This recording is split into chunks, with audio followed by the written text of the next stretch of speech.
Guinea pig! Hi, I'm Alyne and welcome to my kitchen. And today I'm going to be working on my version of sweet and sour pork. I've already got my sweet and sour sauce made. And if you don't know how to make it and would like the recipe, I've got a video up called My Version of Sweet and Sour Sauce, and I will link it in the description of this video so that you can have that recipe. But what I've got here is probably about a pound, maybe a pound and a half. I'm thinking maybe a little over a pound, but not quite a pound and a half, of pork roast that has been cut up. And we've kind of cubed it into sections, or cut it into sections. And yes, it does have the fat and stuff on it still. That's fine. That's flavor. And in this bowl, I have about a half to 3/4 cup of cornstarch, 3 eggs, and about a 1/4 to a 1/3 of a cup of water mixed together for my egg wash batter. Now, I have put about a teaspoon of salt all over this pork and just mixed it all up together. You always want to salt pork if you're cooking it. If the pork is raw, salt it. About the only pork you do not have to salt is ham, because cured hams have already been salted. But the reason you salt pork is to keep you from getting sick to your stomach. Okay, now that done. I'm going to be deep frying this, so I'm taking my lid off my deep fryer, and I'm cooking this at 375. And what I'm going to do is I'm going to take some of this meat and I'm going to put it in my batter here. I was looking these up because we thought we was going to have to get that element. Couldn't find the element, but found ones just like this with the one big basket for $65 on Amazon. They had another one just like it. They had the two smaller baskets for $80. And if y'all will watch the review video on Sunday Snippets that I'll have up before I do this, I will have links on where you can get this Hamilton Beach deep fryer in that video. Okay, I've got this in my batter. And I'm going to put that in there. Ooh. And folks, so far, it's already a thumbs up for her. Oh, yeah. Rinse my hand off good, y'all. I'm going to use this little spoon here and just pop this meat in this fryer. Got away.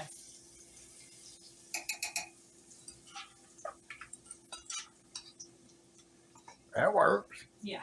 That way I don't have to get my hands all in it. Just hold the bowl up over the fire, and that way you just dip it down in there. Yeah, that'll work too, wouldn't it? It would.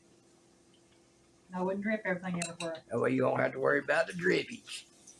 This right here I can just take and go in there and separate that meat out. And I'm just all going to leave in there right now, and I'll wipe that off here in just a second. Oh yeah, those are going to be good. And when you're doing sweet and sour, whether it be pork, chicken, or whatever, you don't want a thick batter on the meat. You want to have a really nice thin batter across the meat and let the meat speak for itself. So what I'm going to do is I'm going to take a quick break while this cooks. I'll be right back. Okay, y'all, this batch is done. Take them up, you see they nice golden color. Deep fried. I'm going to set and drain for just a second or two. And then I'll put them over there on my little basket with my paper towel under it.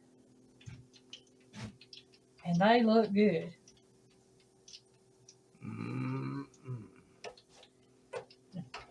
Let them drain. Put them here, let them drain some more. Okay. And though that works right there, they kind of stuck together, so I'm just going to put them in there a few at a time. I'll use my fingers. I can wash them. That's what soap and water's for, especially if you got that Brazos Valley soap. That's some of the best stuff, y'all.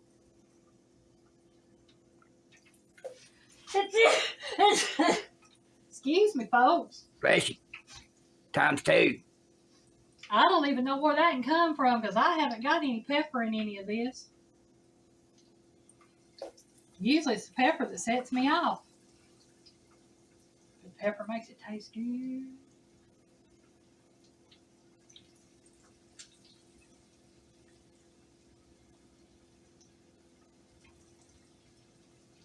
don't know if y'all like sweet and sour chicken or sweet and sour shrimp or sweet and sour pork. Like I said, this is my version of the sweet and sour pork. And get this. And I'm going to shake this right here just a second. Oh, yeah, that did better. I'll have to go in and loosen all them up and put the lid on this and let them cook. Might get some of those pieces that drip out like cracklings and eat them crunchies. Oh, yeah. All right, I'm going to take this to the sink real quick and rinse my hands off good and wash them. I'll be right back.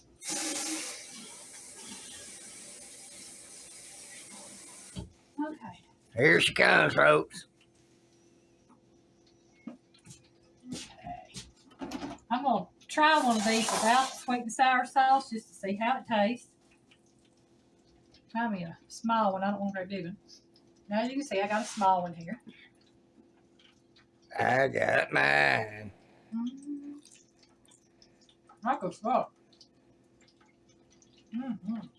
That stands on its own. It's just going to be that much better with that sweet and sour. Mm-hmm. I'm sitting here, you know. That's what I'm talking about. Some of them little crackling things out there. Mm-hmm. Well, yeah, that's my sweet and sour pork. I know this isn't a long video, but hopefully you liked it. If you haven't already, please subscribe to the channel. If you don't like pork, use this for chicken or shrimp. You know, it's your choice. But, You can do it with fish, too. yeah, do it with fish. You know, it's a simple batter. There's so many different ways out there to cook stuff. And just remember, your kitchen, your rules. If you want to season it up, season it up. If you want to have fun with it, have fun with it. I've gotten fish on the brain since we got involved with that fishing community. Them some awesome folks. I'm saying. So, I want to thank you very much. Have a great day. Bye, y'all.